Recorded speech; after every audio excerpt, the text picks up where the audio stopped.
It's the Deo Chora! Oh! Fear the power of the warrior dynasty. Yeah, look out. That mother is crazy. Yeah!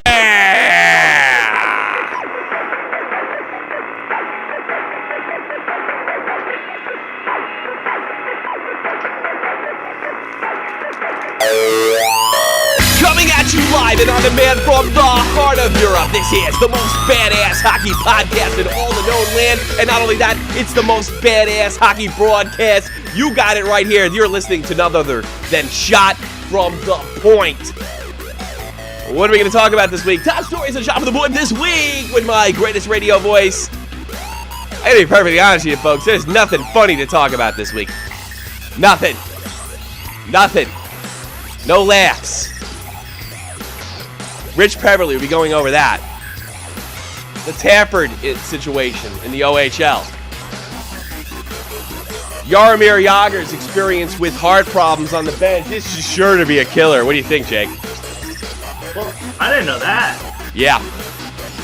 We're going to get all this thing. It's going to be tough to laugh today because it's been a miserable week in the NHL as far as sad stories are concerned. But you come to the right place if you want laughs. Yes, yeah. We're going to do our best with this. It's a comedy show. What can I do? Horrible stuff happened this week. From the dirtiest of dirty, filthy, rotten, down the shore, New Jersey. Let me introduce you to comedian and legend. None other than legendary Jake Link. Jake, welcome to the program. What's going on, people? Sir. You know, I'm wearing my Detroit Red Wings jersey today. Really sad week in the world of hockey. It's a horrible week. How are we going to get a laugh? We'll Seriously. find a way. If it's not, it won't be at the expense of the two gentlemen that we're going to be talking about. We're going to do our best. We will find a way. Just sit through. I promise there will be at least one chuckle. Guaranteed or your money back. Yeah. Well, nobody's making money on this. Nobody. Yeah, I know. Not a person on earth. Jesus. Was there, you got the Wings jersey on today. I do have the Wings jersey on today. I felt like putting it on. I think it's because maybe the Chicago. You don't get the Chicago Detroit rivalry. I mean, they kind of blew it on us. You know what I mean? Yeah. So this is kind of my tribute to the old Chicago-Detroit rivalry. What do you think of that? I miss it. You know, it's one of the biggest rivalries in sports. You know, it's up there with Devils, Rangers. It's up there with absolutely Yankees, Boston. It's actually bigger because it's older. You know what I mean? Yeah, it's an original six rivalry. Absolutely. Wait a minute, Chicago's the only original 6 team that's left in the West. Actually, yeah, that's strange. That's absolutely super bizarre. Welcome to the program, legendary Jake Link. I actually got your computer picture here on the screen, and I'm going to fix it if I can. Yeah. There you go. Stretch his face. Jesus, how come that doesn't work? You know, I really hate this program, even though I love this program at the same time, because it sort of looks just a little more professional than we are, but at the same time, we're not. You sound right now. You're echoing like crazy. Am I echoing like crazy? Fuck. That means I got to put my headphones now on. batting. Now batting. Number. What's Cheater's number again? 2. Number 2. Number 25. Number 25. Jake Link. All right. You know what? I think. Am I still echoing? Hold on. Bing, bing, bing, bing, Yeah. bing, bing, bing. Still echoing? Yep. Still? Yeah. That's bizarre. Oh my god. What a fucking nightmare. Dun, dun, dun, dun, dun, dun, dun. It's the magic fix-it man to pick the echoing problem out right now. I know what it is. It's that fucking camera. I can fix this in a finger snap, and I hate this goddamn thing. How's it now? Better. Gone, right? A little bit. Yeah, gone, right? Still hear it. You still hear it. This Yep. is not the way to start the show. Yeah. No, it's gone. Professionalist at its best. Yes. I know what the problem is because I every time I start this thing, I do use a webcam and a microphone. God, you know, I'm really pissed off. I'm pissed off to think like the first part of the show is like a mega echo. Was it that bad? I mean, it's not horrible, but you could definitely hear that it's on an echo. Fucking super great. Ugh, let's like fix it's not like it'd be detrimental to the show, like if it stays. I don't know. Well, we have like a new audience coming in this week, and you asked me to answer this once before. Let me introduce you to a new shot from the pointer, the Danish Ranger. I met a guy in NHL 14. He is absolutely the best centerman I played with on NHL 14. I don't know if he can skate worth a shit or not. He's from Denmark, and he was kind enough to put like a mass invite out for the Shot from the Point webpage. And within an hour, he already brought in 10 likes. Nice. So we are very, very, very grateful to the Danish Ranger, who is. So when are we? So when is he replacing me? As soon as he can speak English, that's great. That'd be fun. All right. Okay. No, he's not replacing you. But so he doesn't speak English, or? Oh, I'm sure he does. Actually, we've talking in time. The only thing is, he doesn't have a. I actually have not spoken to him because he doesn't have a. He doesn't have a, what you call it on. Headset? No, he doesn't have a headset. He doesn't have a headset. I don't know. He told me, he's like, I got the World of Warcraft headset. You think it's gonna work? I'm like, I mean, you're fucking asking me. I don't know. It should work. I don't know. I never played World of Warcraft before. What am I, geek? I'm big geek. Hey, which game you watching right now? I'm actually watching the Rangers San Jose. No, I gotta switch that right now. Because and this is how I watch hockey in Europe, via Xbox. So that means I have to go out of Xbox. Click. Oh, you don't watch the Deutsche Elite League? Yeah, I did. I watched it. I watched it earlier in the week. Fuck face. I have How watched is the Deutsche Deutsche? How is it like? They're in the playoffs. Competition. They're in the playoffs. Little below the AHL. Slightly below the AHL. It's a damn good league, but it's not the SHL either. But it's a damn good league, and they play with a lot of heart and a lot of passion. Do you have a team that you follow? No. No, like there's okay, if you were over there and you would would you get I know the Wiesbaden Tigers are not in it. there are the Wiesbaden Tigers are like a 7th league team that are filled with like Americans and Canadians that are here for military reasons. So, I mean, give me a break with the Wiesbaden Tigers already, right? Why don't you go coach them or play for them? Coach, I'm not that good. Well, you're probably good enough for that. That would be me like Ryan Lampert writing articles about hockey. Oh, wait a minute. Why not? You know what? I should go over there and coach. You should. Why not? Come on, don't let your fucking lack of skills bother you. Keep don't let my lack of experience. Well, it doesn't it doesn't seem to bother Greg Wyshynski, Harrison Mooney, or Ryan Lampert. It doesn't seem to stop them at all, right? I mean, after all, they're hockey experts with English degrees. That's all it takes, right? No, yeah, and also, you know what? Within my group of friends, any hockey question or anything, I'm the one to go to. It's a sad state of affairs, my friend. Yeah, I know. It is. Say hello, Andy. Like, honestly, if there was a show, and if they were doing a sports show, and you'd be the king. Just all, and they needed an NHL inside man, I would be the NHL inside man. That's how sad it is. Oh, Jesus. Well, they figure that guy has the radio show on YouTube. He's YouTube famous. Yeah. Hey, do you have the thing, what do you call it? Are you watching the show with the sound off and all that stuff to keep chat just in case we get some views? Yeah. Because we're not broadcasting a normal time. First of all, our plans were to go to 4 p.m. Eastern. And the Rangers just score? No, Anthony Neiman. Oh, I got to talk about something else. Do you know I'm coming back from a 40-point deficit in my fantasy league against Troy? Wow. Yeah, in an earlier. I am now up. I actually could probably use the computer for this bitch. You got to see this shit. I am now up. I mean, it is. I made some moves early in the week. I got refocused. I was getting my. First of all, I drafted better than anybody. I don't care what Troy says. I drafted better than everybody. But I never played fantasy hockey until this year, and me and Troy were neck and neck early on. The thing in December happened where I kind of lost interest because of my kid and what have you. And then I stopped caring, and I really didn't understand that you got to make moves all the time because, like I said, it's my first year. Sounds stupid to people that play all the time and what have you. But I'm new to this. But if you notice, right now he's only 3 points behind me. Ooh. If you look on your screen right now, I made some big moves. I got Yevgeny Kunitskov, the guy who wouldn't sign for 4 years straight from the KHL, now that his team didn't make the playoffs. Of course, I got Jonathan Toews. By the way, did you know that Ryan O'Reilly of the Colorado Avalanche has yet to take a penalty this year? And I don't think he's been injured once. Really? Not one. He's guaranteed for Lady Bing. It's like hands down. I mean, if he gets suspended for 6 games. Now. Wow, you're What's that? Is this the playoffs? Are you in the playoffs now, or? No, we're getting close though. But I mean, I came back I'm up. What is it? 4 points right now. I mean, this is going on right now, and this is the last. We both made all 7 moves for the week. There's nothing can be done. Everything's on them. And here's the other thing: if you look at the bottom here, I benched Marc-Andre Fleury going up against Philadelphia. You know why?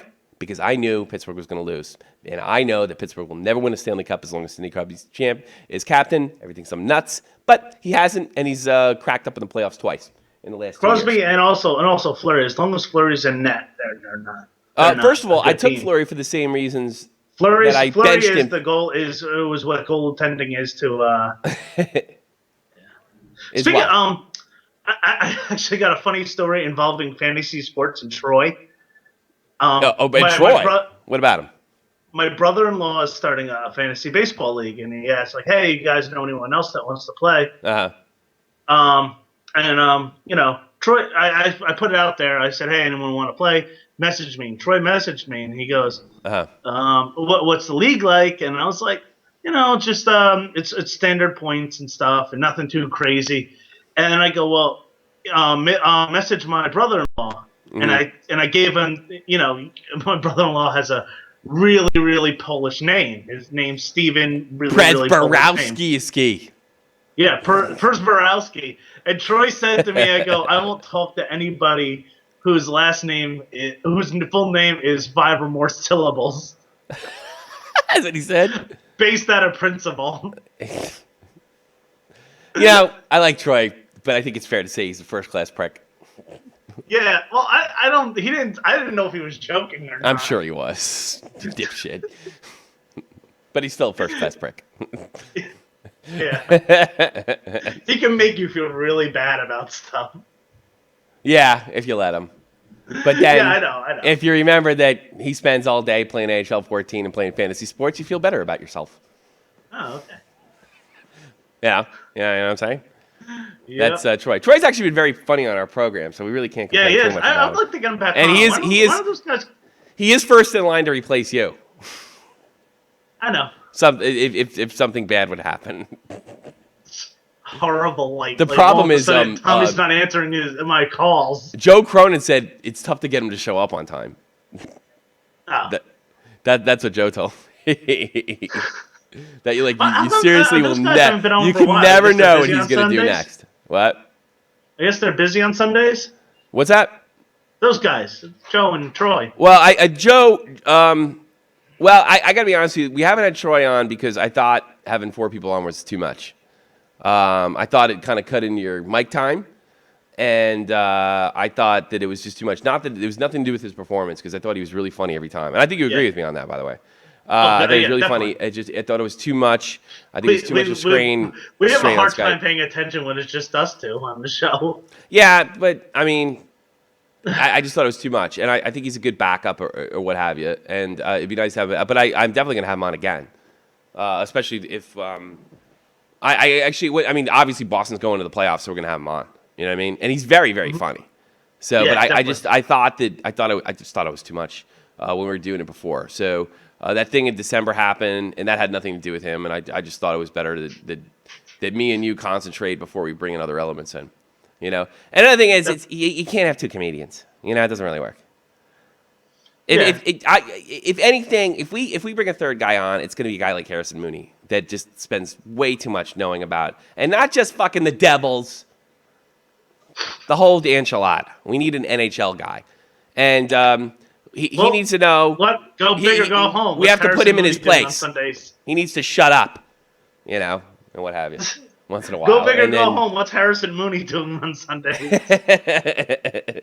We'll probably have him on in the playoffs.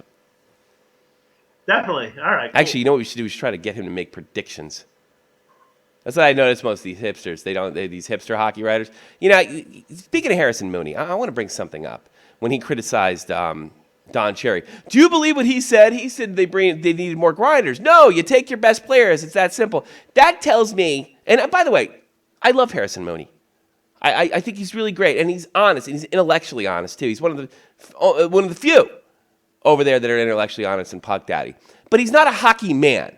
And a non-hockey man and a hockey writer, a guy who has an English degree and has never coached at any level or never played at any level, could easily come up with the scenario, because they don't know anything about hockey on the ground. I'm not saying he doesn't know anything about hockey writing. He knows a lot about hockey writing. Could come up with the way they look at professional hockey the same way me and Troy look at fantasy. Points at the end of the day. Mm-hmm. And I honestly, I don't think Wyshynski, I don't think Lampert, any of them understand chemistry, nor could they identify it, because they didn't have hockey from the ground up. Let's take a look at all three of their backgrounds. Wyshynski grew up where we did. Probably went to St. Joseph's. We're pretty sure he did. He went to St. Joseph's over there. I bet. Yeah, exactly. Played zero hockey, a little bit of inline, and was too fat to make his baseball team. Check. No hockey experience, and he's part of the Hockey Writers Association, which is an absolute laugh. All right, let's take a look at Harrison Mooney. Harrison Mooney grew up in an extremely Christian area of Vancouver, was not allowed to watch sports, did not get involved in sports until he left his home when he was 18 years old. He's now 28 years old. He's been only a hockey fan for the best 10 years. Has an English degree, very, very well educated, very, very bright guy, not a hockey man, never played on the ground. That's why he thinks John Cherry's stupid. Ryan Lampert, picked on fiercely in high school, can't get laid to this day, doesn't leave his house, spends most of his day on Twitter, and is a chronic masturbator. Not a hockey guy. But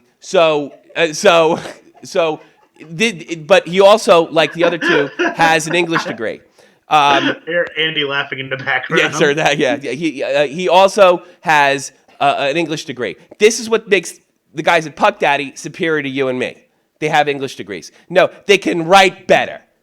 They're not as good as guys that are on the ground that grew up in the system, even guys that coach junior and what have you. I can barely write English. What's that? Yeah, me either. I mean, you see my fucking grammar on Facebook? It's a joke, especially when I'm drinking. But that's who you're dealing with. Even Stan Fischler. Stan Fischler, I don't think ever skated. The hockey maven, 80-year-old classic New York hockey, been writing about hockey since the 40s. Since the 40s. Think about that. Saw Gordie Howe when he's working. And by the way, Stan Fischler is still like alive, alert, ready to go. Yeah, he understands what's going on around the league. Absolutely. I can't wait for like Stan Fischler or Don Cherry to just have a senior moment. They've actually done a lot of stuff together, you know that? And they're very different guys. I figured it, but I think it would be great for them to just have a senior moment and completely forget about what they're doing. Both of them are sharp as tacks. The only difference is Cherry's not educated. You know why? Educated. You know why Cherry's not educated? Because he's been in the juniors. He never got a chance to. And next thing you know, he's an NHL coach in his 40s. And now he's in his 80s. And that's the thing. Like, you know, like Harrison Mooney, because you believe this, he wanted more muckers and grinders on Team Canada. Well, lucky for Team Canada, they're so good. They have guys that can take those grinder roles if they're on the third and fourth line. What Harrison Mooney doesn't understand, and what most of these guys that haven't picking these guys, it's not like, you know, these guys play fantasy hockey and they win a league one year and they're like, Jesus Christ, I could coach. I mean, how big of a joke is that? How big is the joke that you didn't grow? You didn't even play. You didn't coach midget. You didn't coach anything, and they think they're just as good or better than any of these guys because they read a couple books or they can write about it. And what do they write about? They write about what an idiot Gregory Campbell is. They write about what bad character Patrick Kane is. You know, because it's always easy to criticize 18-year-olds that do something stupid. That's who they are. They've never been a part of a team. They've never been in the military. I'm sorry, I laugh every time I hear midget hockey or midget football. Yeah, it's really funny because you can't say it in the States, but you can still say it in Canada, I think, right? No. Well, it's called like midget football and midget football, yeah. Football. But it's like a dirty word. It's like the N-word for short people. I know, but I don't think it's like meant in that way. But I just picture just midgets playing hockey. But I mean, Jesus Christ, you would learn. You know when Don Cherry got started? He just coached. He was a painter in the early 70s.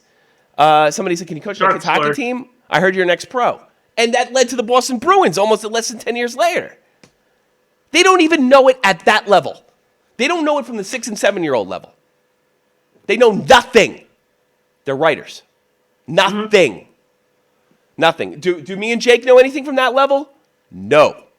Nope. We are fans reporting on things that we see and enjoy. And I honestly, something tells me that I could kick all three of theirs ass in a fist fight.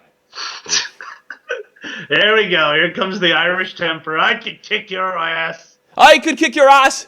If you had a drink with me first, that'll do it. Happy St. Patrick's Day, everybody. It doesn't matter. It all comes out to it doesn't matter because I could kick your ass. Yeah, it really does. But you know what? It does. I mean, I'm not going to. Oh, my God. Rick Nance got a fucking stick caught in his. I saw funny. that. Look, we just got that over in Europe now. And Andy's laughing. Well, you're not going to be happy what's going to happen like in 5 minutes. The Rangers needed to win this game because Antti Niiniinen is Troy's goalie. Well, Antti Niiniman's standing on his head, and Antti Niiniman has a 1-0 lead right now. Oh, they're up? Ah, fuck. Yeah, they scored shorthanded. Did you? Oh, we got to fucking make sure this is live. We didn't see this. We're jumping live now. How long ago was that? About a minute or two ago. Whatever. All right, we got the funny stuff out of the way, and let's get to the stuff that we pretty much have to do. If you notice the title of the show is, of course, the Rich Peverley collapse. Rich Peverley collapsed earlier in the week. It was really, really frightening, really, really, really terrible. And I really... There's not much humor there, is there, Jake? No. Nope. Very, very scary moment. Very scary stuff. God, who was that guy in Detroit that I know you're talking about. Yeah, it was about Fisher? 7 or 8 years ago. His name's Fisher, I think, if I remember correctly. Yeah, his name was Fisher. It was Fisher or Fischler or something like that. And he never played another game. And I'm not going to sit there and say, look, whatever Rich Peverley does is on him. But I just saw it. What a hell of a goal. Painful. Sharks go up 1-0 to New York Rangers. 8:13 to go. It was a beautiful goal. Logan Couture, a guy I dropped. And, you know what? You know what's even worse about the Couture goal? Is Troy's got Couture. No, Troy's got him. Troy has Logan Couture? Yeah, he does. This is a real battle. I mean, this is literally going to not be over until about 3 o'clock in the morning. Do you have anyone playing right now in this game? Not the Sharks. I don't think so. Let me check. You have no Rangers, no Nash, no. I got Nash. Okay. Well, do you get points for drawing a penalty?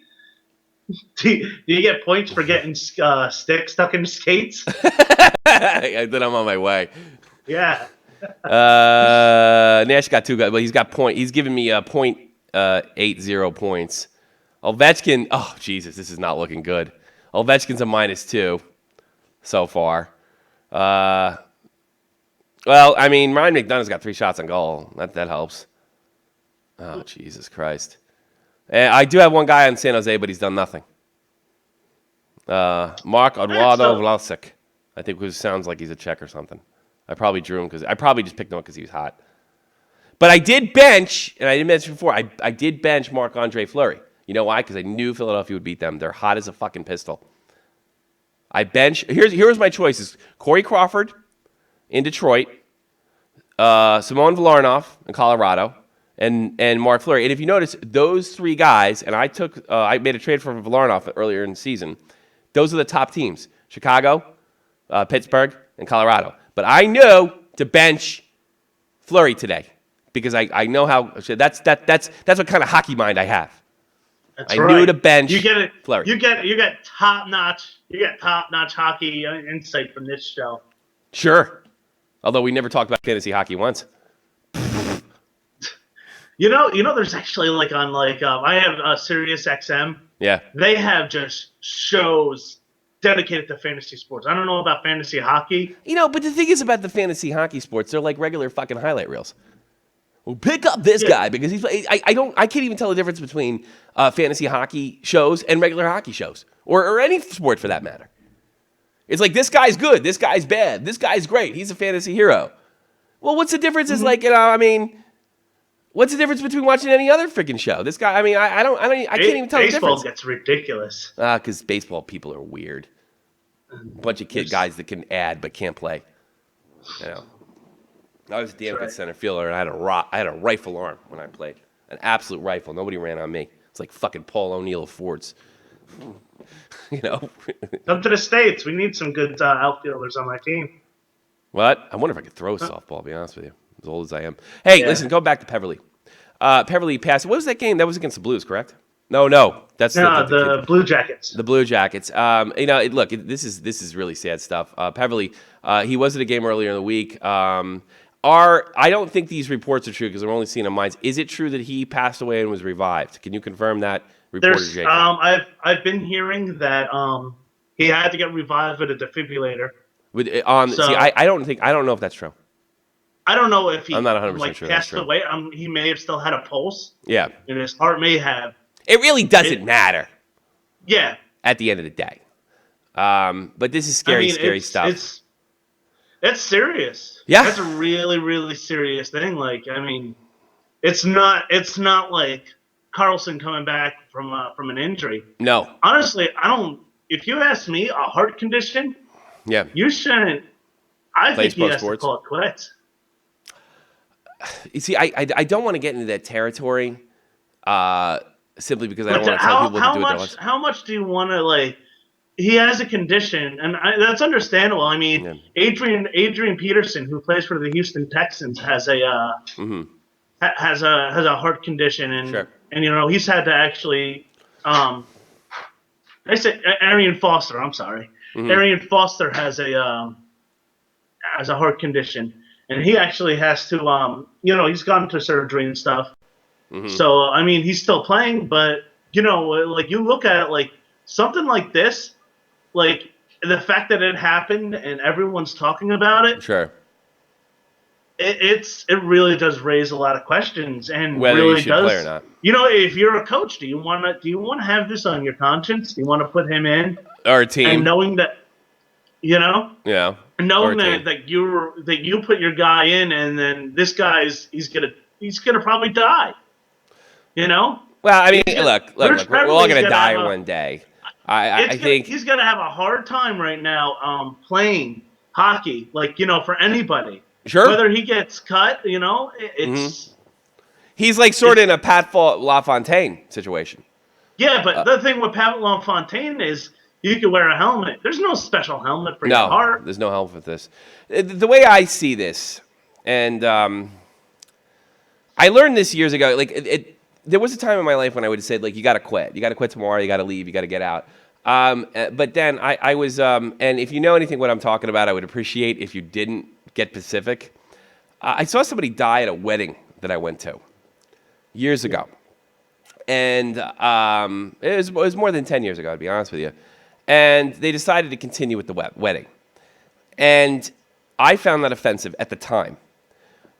And I just don't understand, because this man had passed away from in front. Why would you continue something like this? That it would seem like it was almost like a disrespect for this individual.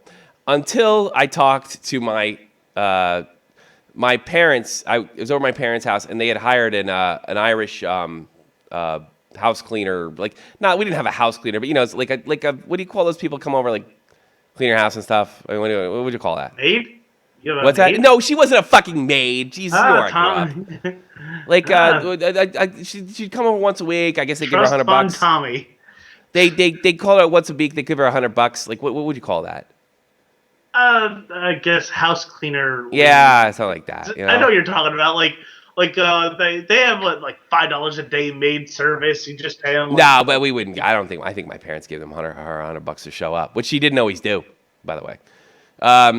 But I had a chat about it with her because, well, that seemed to be, you know, she was Irish and she was cleaning my parents' house, so I mean that seems to be the perfect person to talk to about things like this. And because she was Irish. Yeah, that's pretty much it. I thought she knew something. She automatically knows things about life because she's Irish. Yeah. She told me a couple funny stories, one you'd love. I'll tell you the one after this. And she said, she looks at me, I tell her a story, and she goes, you're quite self-righteous, you know. I'm like, what are you talking about? Who do you think you are, anyway? Are we talking about the same thing? I just told you somebody died at my friend's wedding. And she's like, no, you're a bit of an asshole. I don't get it. He's like, your friend's uncle died at the wedding. And I was like, yeah. He goes, what was he there for? Well, he was there to see my friend's wedding. He's like, so what is a wedding? I don't know, 2 people getting married. But what else is it, you dummy? And I was like, well, it's about people getting together and having fun. Because he goes, exactly. So you mean to tell me if you died at your friend's wedding, you wouldn't want them to have a good time just because you're dead? And I was like, I'm kind of a selfish asshole. And she goes, it's a celebration of life, my friend, and life that meant to become. And you're a bit of a jerk. And she walked away.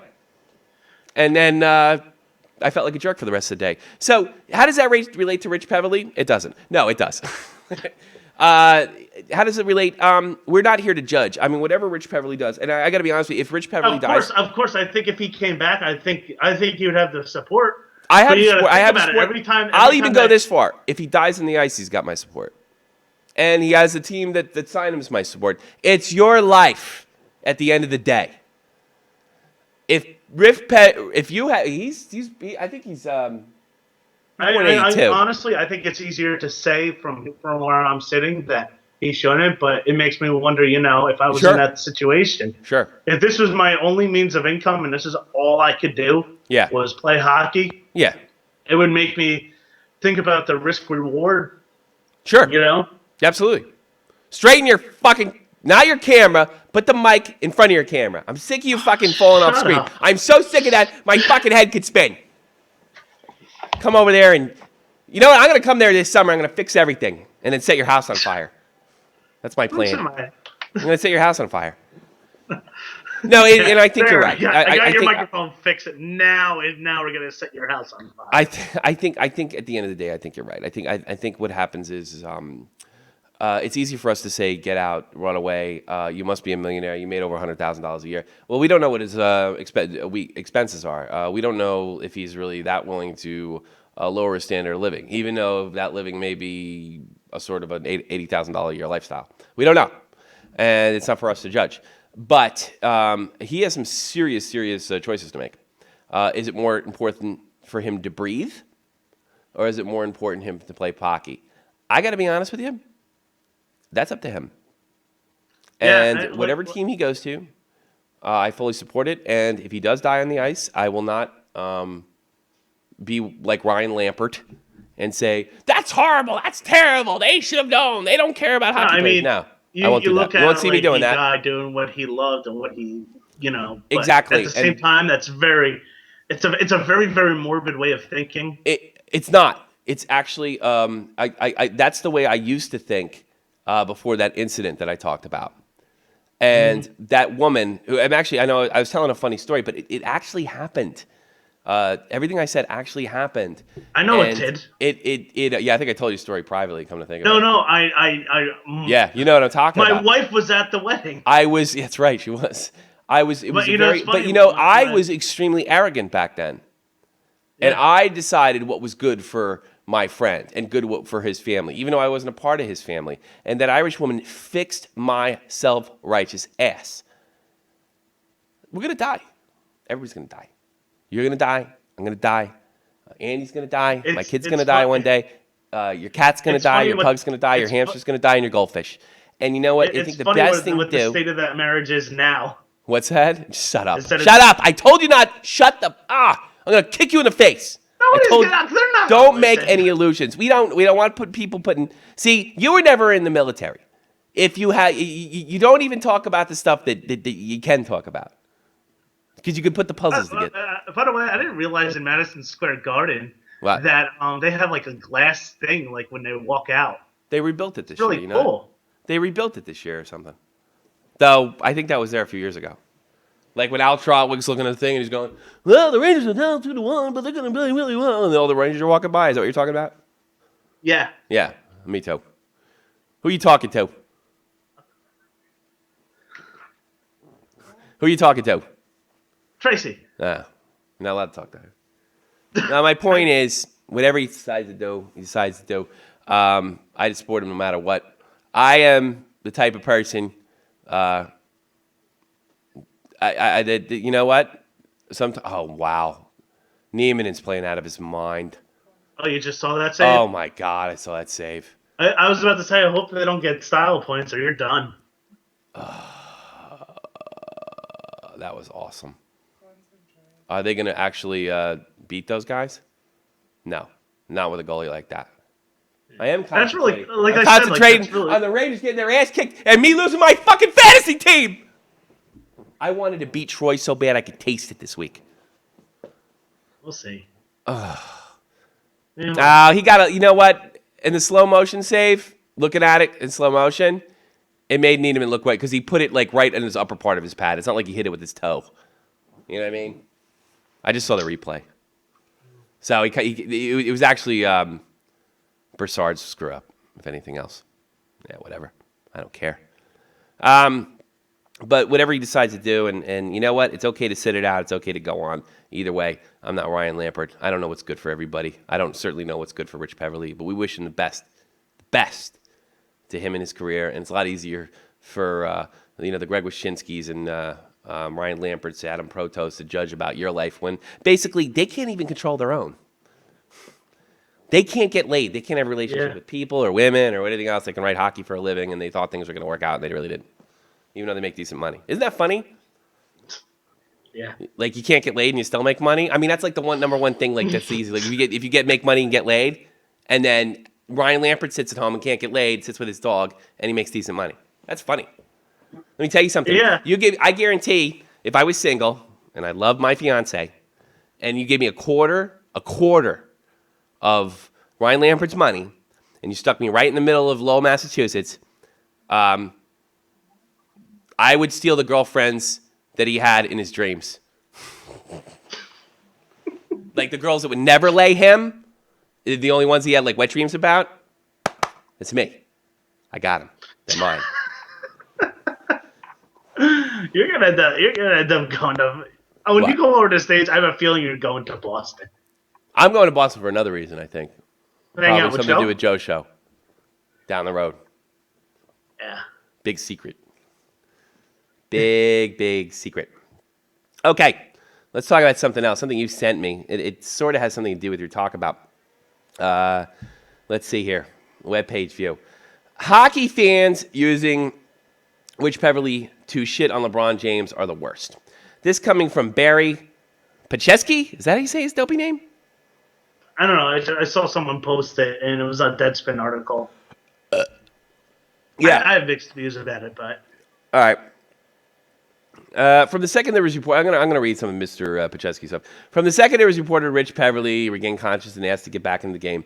You knew where this was going. Peverley was going to be exploited in hockey's worst fan assault on LeBron James. Now, I gotta be honest with you, and we've all seen these memes before, and I used to chuckle at them. You can see it right here. Carried off the court with a leg cramp. By the way, I don't know if that's true or not. Was he really carried off the court with a leg cramp? You're a bigger basketball fan than me. That Beats says me. a lot. Beats me. I know he's a big dope, but I mean, is he that big a dope? Dies on bench and is revived and asked to be put back in the game. I don't even know if that's true. Perfectly honest with you. There's rumors, but that he woke up all disoriented, saying it was like. I heard that he was disoriented. I don't know he was a flatline. I don't know about that. Yeah. You knew it was coming and seen it before. Hockey fans have been banging LeBron drum for a while, setting him up as the antithesis of everything the sport supposedly stands for after TJ Oshie's shootout proves to be defeated Russia in the Olympics. Here's another one. This one I laughed at. Post-game interview says he loves being a game hero that everyone looks up to. Post-interview says American heroes are wearing camo. That's not me. I got to be honest with you. I really like that quote, and he did say that. I don't know if LeBron said what he said because I don't like basketball that much. Like I said, I think he said it because he knew it was the right thing to say. Maybe. It's still classy. But, you know, it's the thing. Right. It's like, I look at LeBron. After he said that, there may as well have been a bald eagle that flew by him, the American flag up in the background, and fireworks went up. Yeah, okay. Whatever. Yeah. Well, that's a French anthem. So, whoops. Yeah. That's right. Now, I don't know. I was impressed with that. I'm a former serviceman myself. I was quite impressed with that. Of course, And then, but that's why he did it for people to like you. It's like, yeah. Well, I mean, I chuckle. I chuckle. In his own mind, he said the right thing. In his own mind, he goes, "I'm TJ fucking Oshie. I'm the shit right now." You really don't see it that way? Yeah, go. That's right. Andy's saying goodbye, by the way. Huh? Andy says goodnight, by the way. Good night, It's only Andy. 10 minutes to 10. Oh, yeah, she has to get up at 6. So do I. She has to get up at 6. Well, anyway, I don't buy that for a minute. And anyway, you're as usual, you're taking us way off subject. And we never get to anything because you're talking about other shit. You big dummy! All right. Here's the deal. I don't know that any of this stuff, but here's what I do know about LeBron James. He uses I every other word. That's I've seen my own self. I used to, when he was in Columbus, he would do this weird thing where he came out last, and he would like throw his arm like he's bowling a ball, and all the other players would fall over, and that was it just seemed bizarre and selfish to me. And I don't really think any of these memes are over the top. LeBron gets cramped, gets carried off. Gregory Campbell breaks his leg, finishes shift the skate off ice. We know that's true. We saw it last year. And it all's being compared to LeBron. I really don't have a problem with this because I don't know if he's a bad person, but I don't particularly like LeBron. I've got no love for LeBron James. Is he a bad person? Probably not. Is he a gifted basketball player? Sure, but so is Sidney Crosby, and I'm not a big fan of him either. You know, and let's go on with this. What's this dope's name that wrote this? Rich Pachaski? He looks like let's look at this guy. He really looks like a bit of a hipster. I gotta take a look at him. Hold on. Let's get his face on here. Face. Yeah, I guess this is as big as we're gonna get it. Yeah, he looks like a Lampert guy. Well, Mr. Pacheski. Here's what he writes. These are factoids that run the gamut of intellectual dishonesty. They're hockey memes. I mean, come on. Yeah. Because all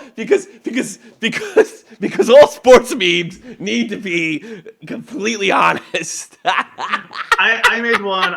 I made one. It said, "You would almost think they got these memes from Fox News, Jake."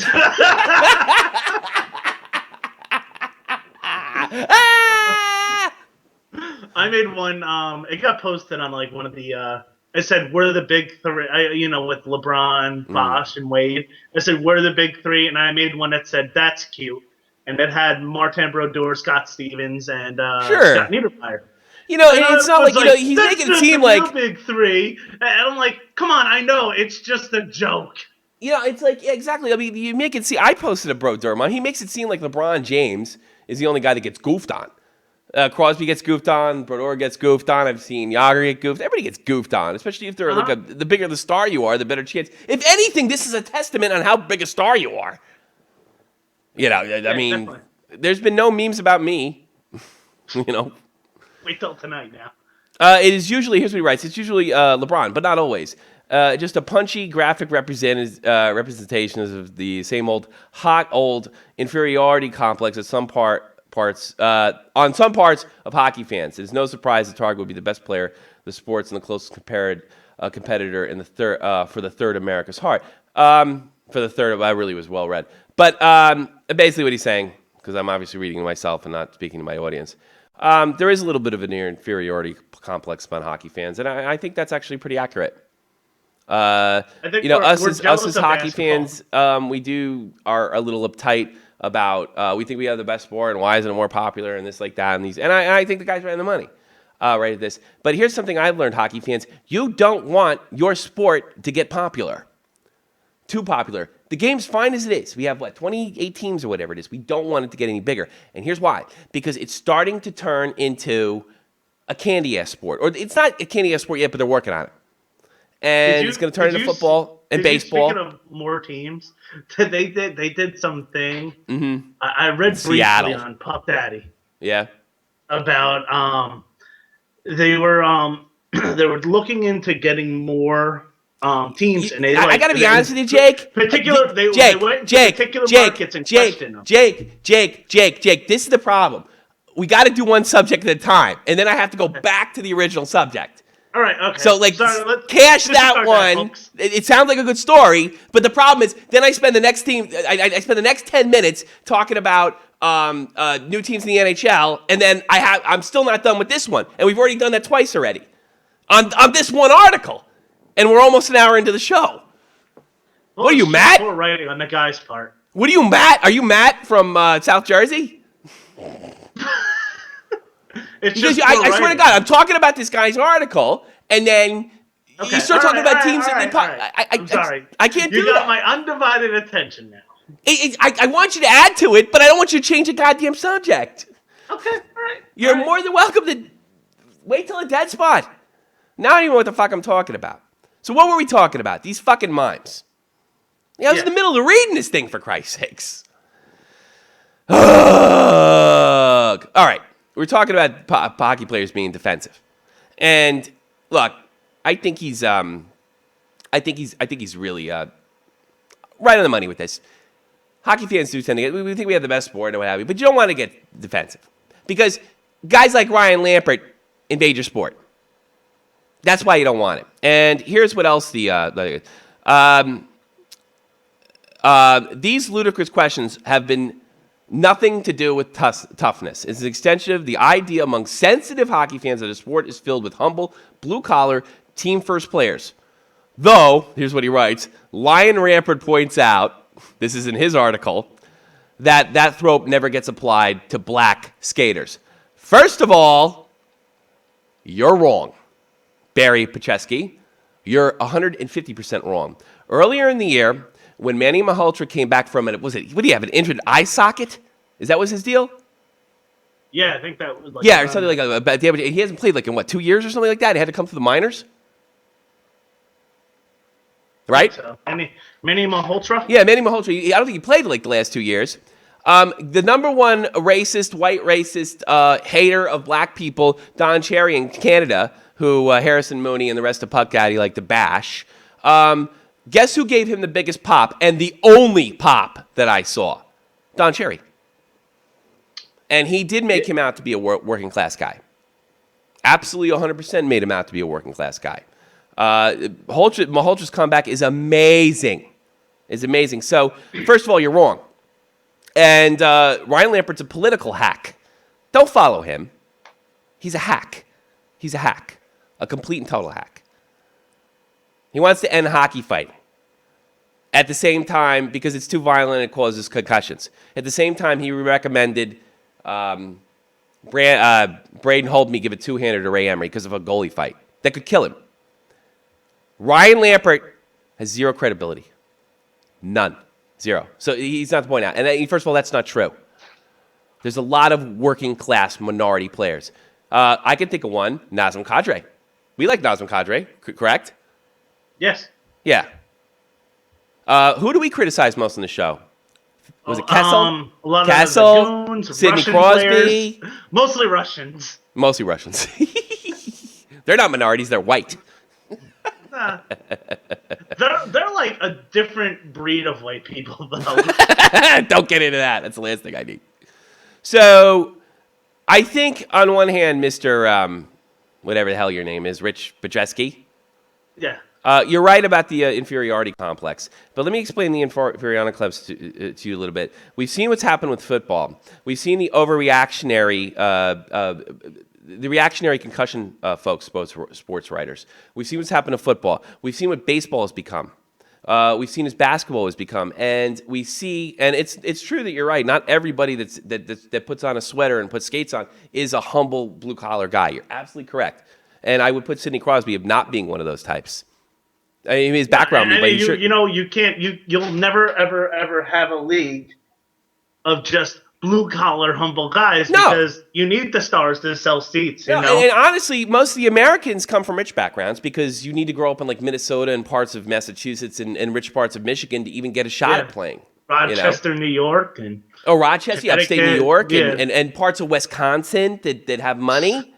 So, I mean, if anything, the spoiled players are probably the Americans, if anything else. I mean, you can't really come from a farm and play hockey because you're nowhere near a rink, to be honest with you. So, I mean, in some sense, you're right. It is but I will say this. I understand they see guys like LeBron James. They see guys like, you wanted to go 10 years ago, go to AI. These are definitely not blue-collar guys. They don't represent us. They don't represent, and when I say us, I don't mean me and Jake as being Caucasian Americans. I mean, I'm talking about the ethic. And guys like Crosby and LeBron don't have it. Don't have it. I mean, at least we could look to Ovechkin, as goofy as he might be at sometimes. He comes from a very poor background. And he does seem to, embody that spirit, whether it's deserved or not. But the thing is, Rich or Bitch or whatever your name is, we're losing that in sports, and the NHL is the last place to go for it. And maybe LeBron is unfairly held up. But I tell you something, until he actually won his first championship 2 years ago, I thought he was the most arrogant guy in sports. And he got it together. He's not like, from what I hear, yeah, he's actually like a really top-notch, just like all-around good guy. Like, I think my impression of LeBron was that he was always a really good guy, but he's had his ass kicks from the time that he was young, and he doesn't know the meaning of humble. He doesn't know. He doesn't know the meaning of humility because he never had to really kind of experience. I don't think he's a horrible human being. There was a story of him in the airport in, I think in Oklahoma City, and there was a bunch of soldiers that wanted pictures with the players. Yeah. And then a lot of the other players were like, no, we're busy. And LeBron actually said, listen. Good stuff. Guys, come back here. That's what he did? Here. That's good stuff.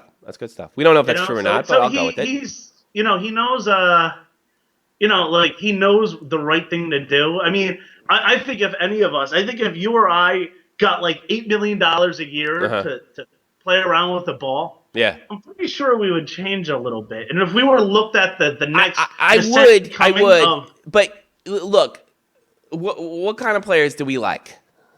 We like Gregory Campbell's.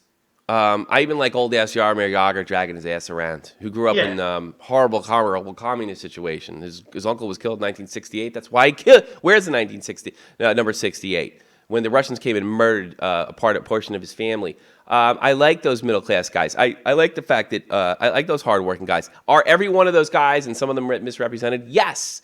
Yes, they certainly are. But here's the thing. We're losing that in sports.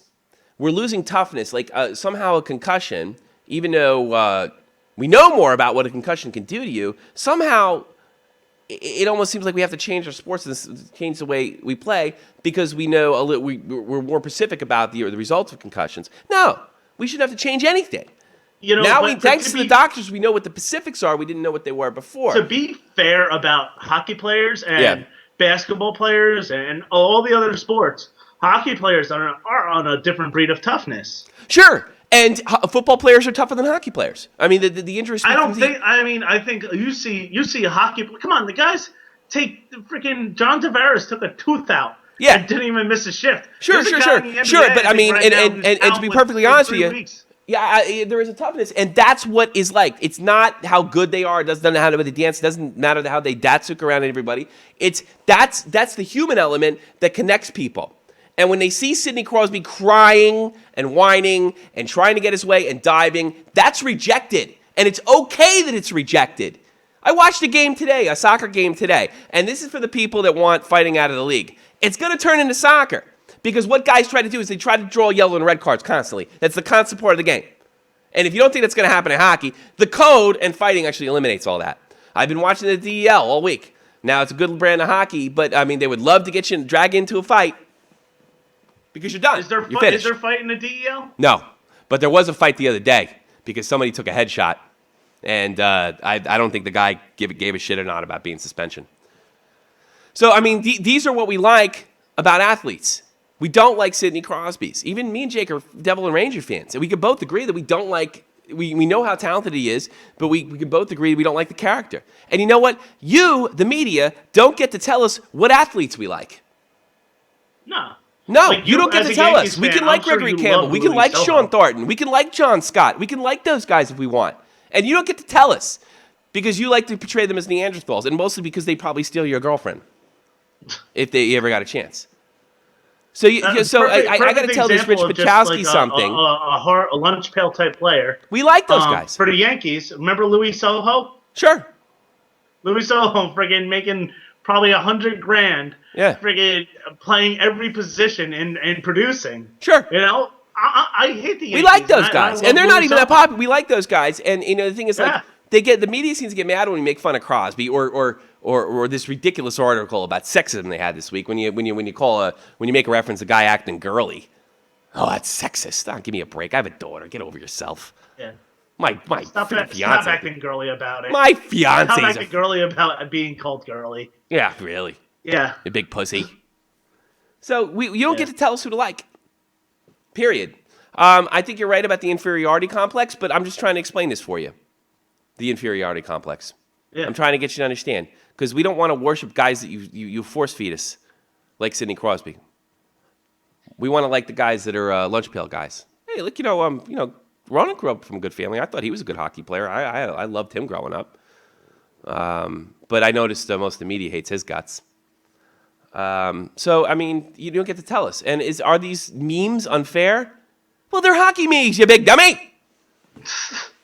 There's no fucking research that goes into them. Look, who gives a shit? Hockey players that shit on LeBron are the worst. Oh, God, get over yourself. They're memes. They're dopey. Yeah. It's like Abraham Lincoln. Come on, leave them alone. It's like Abraham Lincoln said, Jake, don't believe everything you read in the internet. That was another hockey meme. You know what? Hey, Rich, I changed my mind. You're a prick. How about that? You're my new thing. Barry Patrisky, that's your name. You're kind of a dipshit. You get offended over hockey memes? Give me a fucking break. Are you kidding me? Are you a grown-up? Get over yourself. You don't get to tell us who we like. You don't get to tell us who we don't like. If I want to hate on LeBron James, I can do it all my life. If you want to make a racial issue out of it, get over yourself, you big dummy. I don't have to like Sidney Crosby. I can think he's a baby. And you know what? It's got nothing to do with his concussion injury 3 years ago. It has everything to do with the way he behaves on the ice. It has everything to do with the way that LeBron behaves on the court. It's got nothing to do. If I want to like Sean Thornton or John Scott, I can do it all I like. You guys don't get to tell me. Go fuck yourself. And if you get offended at hockey memes, grow the fuck up. Bitch. I thought I was going to give this guy the benefit of the doubt. No, I'm not. I'm not giving you the benefit of the doubt. Because you're a bitch like Lampert. It's a hockey meme. Get over yourself. We want, and not everybody got to go to a major university. Oops. And you don't get to feel superior over us because we didn't. I like tough players. I even happen to like some European players. I like, God, who's bigger fucking PK Subban fans than us? Who? Yeah, no one. What Ranger fans wear Detroit Red Wings jerseys? There's a lot of guys out there like me. And you know what the problem is? You can't force feed them down our throats. I saw an article in Sports Illustrated last year in the playoffs. It's very sexist. They call him Cindy Crosby. He's just he acts like a bitch in the ice, man. He acts like a bitch. And let me tell you something. Did you see, speaking of Cindy Crosby... Are you going to change the subject on me? This is on topic. This is on topic. Did you see what I posted about I guess they went to the Igloo over there, some Flyers fans, and they wore, it said Malkin blows, Crosby sucks, and Kuntz swallows. They're all in the back of the Flyers jerseys. Okay. They were actually kicked out for wearing these at this place. What place were they kicked out of? The Igloo? Yeah.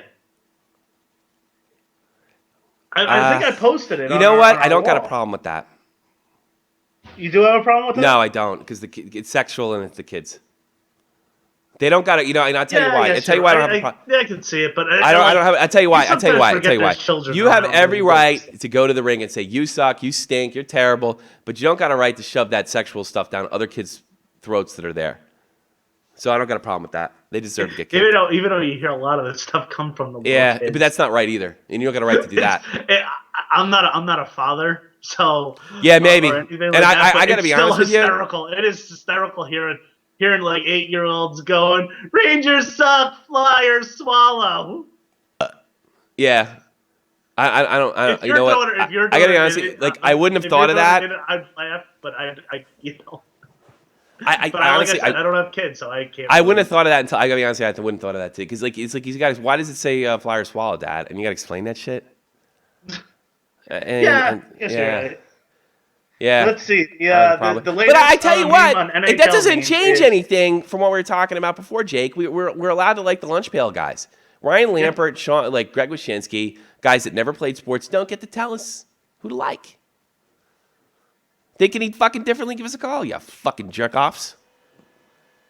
Hey, look, this show's for adults. And I don't recommend anybody going out there and say, you fucking suck, you eat cock or anything like that. I've never done that at a game. And I never will. Because, you know, the kid, I don't think I did that when I was like a teenager. I don't do stuff like that. I usually laugh at people who do. Just because it was a lot of that. that Rangers Devils trash talk thing. I was like, I can't talk with these guys. No, I don't know. I don't really get that so much, you know? I don't know. I just like, you don't have a right to fucking ruin some kid's day. Yeah. I don't understand. I never will. There was one time, me and my mom were at a game. Yeah. It was a playoff game. Yeah. It was the guys. It was the Devils were about to get eliminated, and we were sitting there watching a game, and there was a guy. He was in a Pittsburgh jersey with his, I guess, like his 3-year-old son, and this Devils fan just started. It was all drunks. Just starting with him and yelling at him and picking fights with him and his family. Oh my God. It was horrible. It was really just horrible.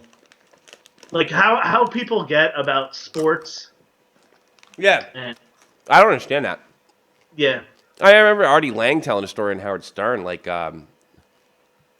he told some 7-year-old kid that he'd fuck his 12-year-old sister if she didn't shut up right in front of the old man. You know, I don't understand that. I don't really understand. Like I gotta be honest with you, I don't really understand. Like if me and you were to go to a game, I would bust your balls. Oh yeah, I'd bust your balls too. But I gotta be honest with you, if a Ranger fan put his hands on you, I'm gonna fucking knock him out. Oh, of course. Yeah, I mean, it's no hesitation there. It's like it's not even happening.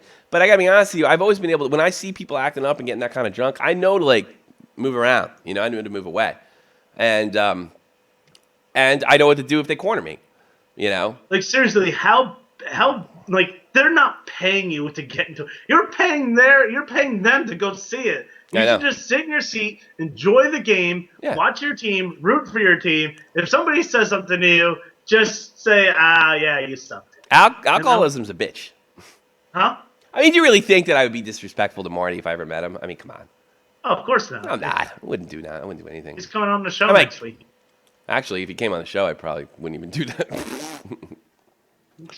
We probably got to get... We started late. I don't know. How late did we start? I don't know, like 20 minutes, maybe? We started 20 minutes late?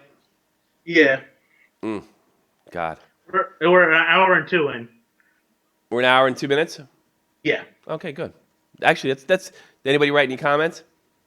No, I didn't say any. Not too bad. Nope. Too bad. I'm the only one watching right now. You're not allowed to say that ever again. I mean, I'm the only one with a lot of other people watching. Yeah. Super. Yeah, we gotta give off the illusion that we're Yes. And you have to stop changing the subject when I'm in the middle of a rant. It fucking drags the show out forever. Yeah, I know. That's. Well, don't worry. I will. I'm working with you, and I'm talking to Dave again. You know. Oh God. Did he send you anything lately? No. He sent Joe Cronin something recently. He don't like me, I don't think. Oh, I anymore. Bet. For no good fucking reason. Like, there's there's no reason in the world he shouldn't like you. You're nothing but nice to him. Yeah. I helped him out. Look, Dave Ventura has a constant victim's complex, so he'll always be a victim to somebody. Look at it that way. I'm not going to spend the rest of the fucking show on Dave. Yeah. Let's. The other thing I want to talk about, what's his name? Terry Tafford. Is that the kid's name? Yeah. That's sad. I don't even want to get into this because we're supposed to be kind of we goof on the world of hockey. Terry Tafford. Let me get his name up here. He was from the Saints or whatever they're called? I'm not a big... Some team in, like, Detroit area, Michigan. Detroit? No, that's where I think he passed away. I think he's actually playing a Canadian team. but I think they found him. Don Cherry mentioned recently today on Coach's Corner, which I have not watched yet, but I'll check. I'll check on it later. Terry Tafford was recently given the word that he would be no longer a part of his junior hockey team. He's about 20 years old. He was apparently, it had something a little more to do than other than alcohol. Of course, the team didn't report it. I want to nail the Saginaw Spirit. That's the team he's played for. The thing is with these minor league, if you don't know anything about minor, next time you go off camera, tell me. If you know anything about minor or junior hockey, what happens is they get your rights, and those rights can be squashed. In other words, if you sign on to like the Saginaw Spirit and they decide never to play you, not another junior hockey team can pick you up, unless the worlds have changed since I understand them. So what happens is if you get in trouble, and Don Cherry talked about this in his movie that came out 2 years ago, where he was, I don't know, one of the guys got caught dating and they weren't allowed to date. I guess this has been sometime in the early 40s or something. And they were all going to lie and say they were with each other. And, of course, when it came down to Judgment Day, all of them snitched except for Cherry, and he ended up getting kicked off the team. The thing is, the team's got your rights. So apparently this Terry Tafford, he did something, and the team reported had a little more to do with just drinking. Because let's face it, that hockey players or junior high, I mean, look, 20-year-old kids, they go out and get drunk, they do stupid stuff. But apparently this had a little more to do with something else. I don't want to speculate because the team wasn't willing to speculate on what he was doing. Apparently this wasn't the first time he's out of control. So earlier last week, he was first reported missing, and then later in the week, his remains were found in the back of his own pickup in Saginaw County, Michigan. This is a real tragedy for a 20-year-old kid. This is horrible, horrible stuff. Honestly, I feel for him. I feel for his family. I can't understand. But at the same time, it's just it just seems like kids these days, like what happened up the road, they just don't know how to handle things when things don't go their way and things don't, pan out the way that it should, and they don't know how to react. Yeah. And it's the end of the world, Yeah. And it's really, really. Well, look, we can't say. I got the same feeling that you do, but I don't want to attach this to Tafford because I don't know, and I think when this stuff is attached, but I get the same feeling when something doesn't go your way, you quit. It's the end of the world. I know what you're talking about. There does seem to be this like with concussions, like we can live in a hockey world without concussions somehow. Almost an entitlement to do so. No, concussions are a part of hockey, and hopefully we can learn to limit them someday. We shouldn't have to change the game. The risks haven't changed. We just know what the specifics are. But it does seem that maybe that and things didn't go away. I just the thing is with sad things like something like this, like I always get the feeling like, and this may be really like, have you haven't noticed I'm a little self-centered? I have my own YouTube channel. A lot of it has to do with me and what have you. But yeah, have you noticed? But I do when something like this happens. I mean, if you're going to be self-centered, I guess be self-centered in this way. I just feel like when I see a story like this, I was like, I swear to God, if you give me 5 minutes, I can talk this kid out of it. Even no matter what he did. Let's say it was coke. I'm like, all right, you fucked up. But we're going to get you through this because you have friends and you got family, and we're going to get the team to release your rights, and we're going to get started. And you're going to get good help. You're going to rehab. And you're going to show everybody that you can do this, and you have real strength. You screwed up, but we're going to fix this kid, and we can do it. And you sit there and you criticize the kids of today, which I'm all for doing, these millennial pricks. But where are the fucking adults? Every time where's Generation X that they're supposed to be these kids' parents? Where are they? Because they were a bunch of self-entitled assholes themselves. Why? I'm one of them. Where are they? Maybe I'm not going to say Terry Tafford. Maybe we're over-supporting them into a sense. We're not allowing people to fail, so we don't know what failure feels like. So we don't know how to deal with it when it actually comes. It's they're little veal cutlets now, Yeah. It's just everything's just. It's okay to fail. It's okay to screw up. It's okay to apologize. It's okay to start again. It's okay to get laughed at. You just get up and keep going. Now, I don't know what the situation. This could have been a depression issue, a medical issue, a drug issue that I do believe people have predispositions to have. We don't know, but I do. Every time I hear one of these stories, maybe because I'm a self-centered prick, hey, Terry, dude, hang out at my house this weekend. Just chill the fuck out. We're going to get through this. I'll call your parents. We'll talk to them. We'll get you in rehab. Let's play NHL for the weekend. I know that sounds so simple, but that's the way I feel every time I hear one of these things. I wish I could just talk to them. No, it's... I wish I could just, I want to, like, it's tough for me to, and I know a little bit about reaching out to young people because nobody's better than doing that at the United States Army. And no one's taught me more about young people than the United States Army. And I know there's a difference between, one of the things I learned is not putting compassion in the wrong place.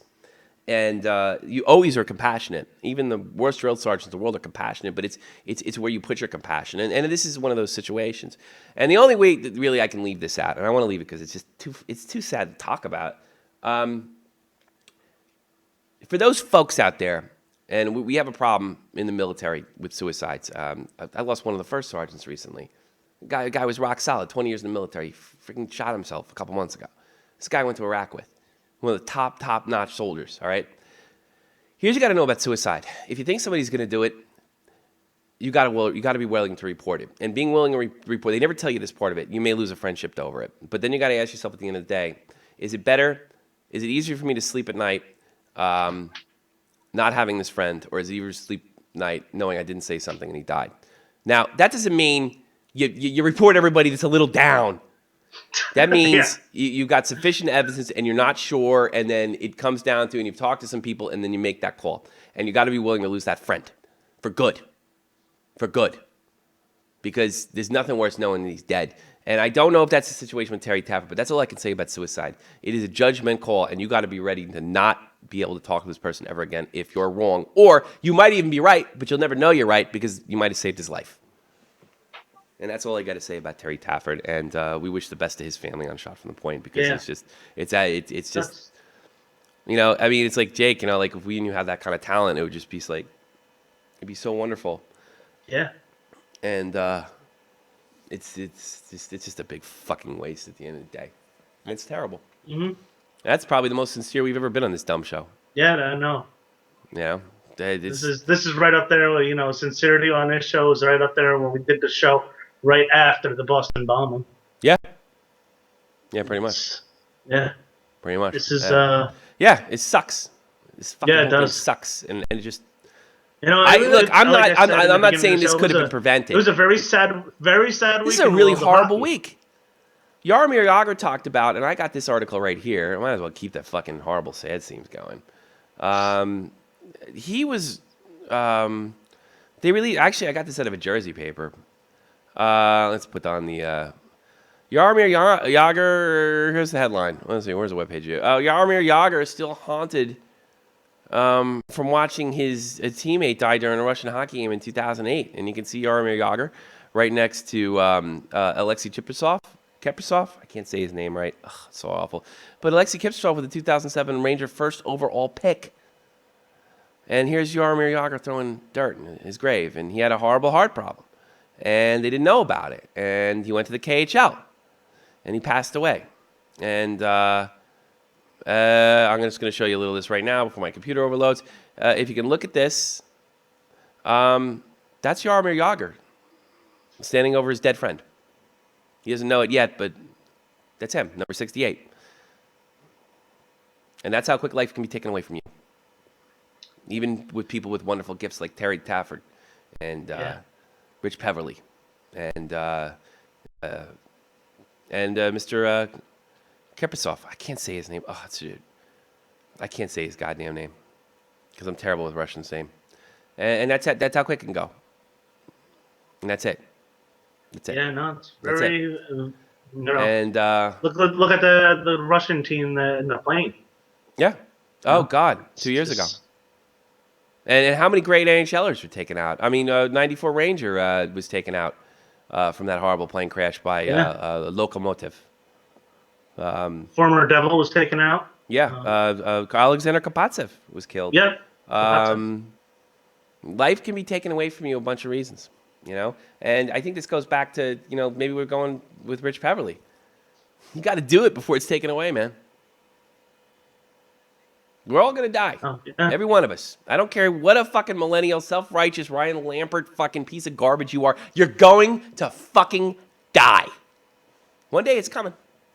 And I don't that's gonna be our new motto for the show. Don't think Shot from the point. You're gonna die. You're gonna die. You're gonna die.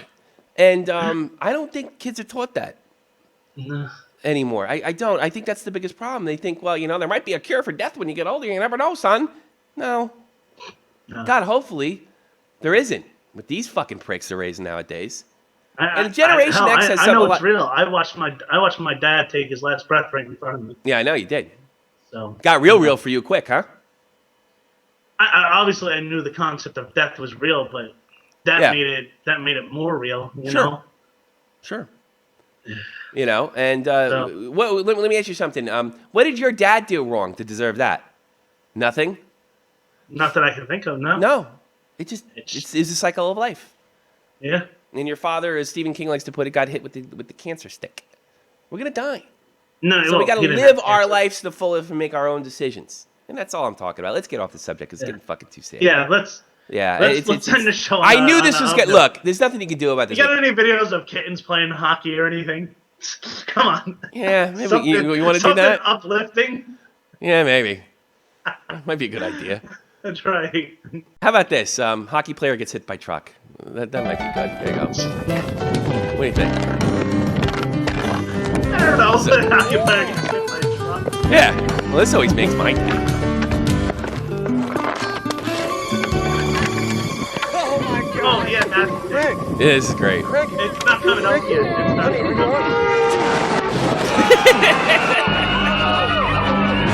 I love when the beer cans come out.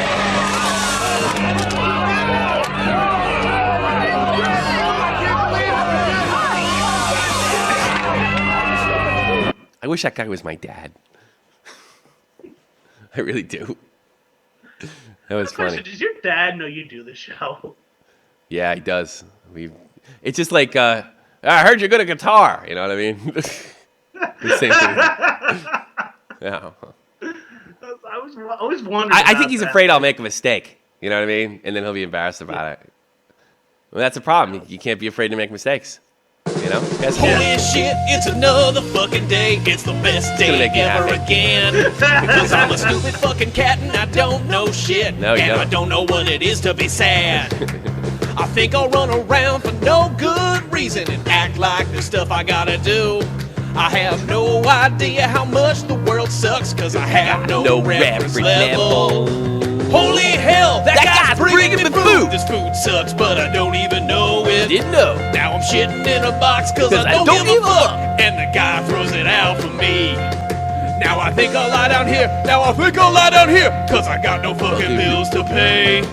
Sometimes I look out windows because I'm stupid as hell. Holy Christ, it's a piece of paper.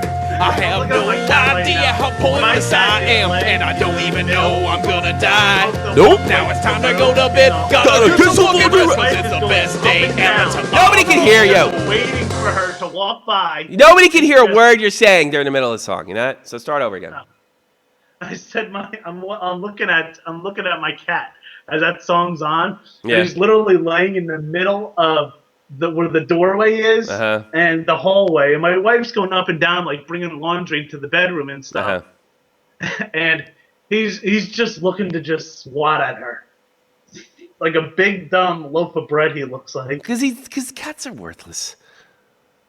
Actually, about my cat, I would like to congratulate him because he was voted the week's cutest pet. What? People Pets, People Magazine, they do all the time. Huh? People Magazine? They do there's like an online thing with pets. Oh, yeah, here's my cat. Here we go. Yeah. Oh, he's worthless and he wants to be put down. Put He that wants- thing down so it can go lick its ass or shit in the corner. He was actually voted from People Pets the cutest pet of the week. There's nothing cute, but he looks like every other fucking cat on earth. No, he's adorable. His a Facebook picture where he has his He looks absolutely terrified right now. He doesn't want. You want to go He down? bites your face like he did my father. We were on He's- Skype with my dad. No, he's gonna swat at my face. Yeah, of course he second. is. We were on the cat's dead now, but we used to pick. My father used to pick up the cat on Skype for Laura, my daughter, and he said, "See, it's a cat," and my cat bit him right in the friggin' nose live on Skype. It's fucking hysterical. Well, then maybe he'll bite me or swat at me. God, I hope so. We'll get a few hits. God, I hope so. Tracy's taking a picture of me and Bubba. All right, we're gonna quit because the NHL is ready to take step against shootout. Well, I saw they met that. this 3-on-3s? Yeah, it's gonna go something like the first 5 minutes are 4-on-4, and then down to 3-on-3. And I guess they're going back to the tie. No one's talking about. They're all just talking about we're getting rid of the shootout. They're not talking about going back to the tie. But you can't really have one without the other. You know. Unlimited overtimes. Sure. No. Yeah. Whatever. Super.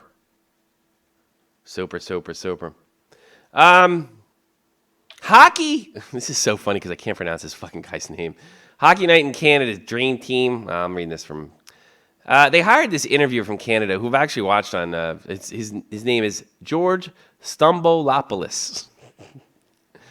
The guy's got 1, 2, 3, 4, 5, 6, 7, 8, 9, 10, 11, 12, 13, 14, 15, 16 letters in his last name. I guess he's Greek. I guess Troy doesn't want to talk to him. No, he's actually a really good league, and he's actually going to be on the Hockey Night in Canada team. A lot of people are worried about getting rid of Charian, so he's going to be added onto the Hockey Night in Canada team. George Stambolopoulos. He's a fantastic interviewer. Fantastic interviewer. We interviewed, great interview with Sean Avery, and he's not just a hockey guy. He interviews that Machine Gun Preacher too, which I thought was pretty cool. You know, that's one of the good stuff. Ted Nolan, Buffalo Sabres, looking good. He's going to be on the Buffalo Sabres next year.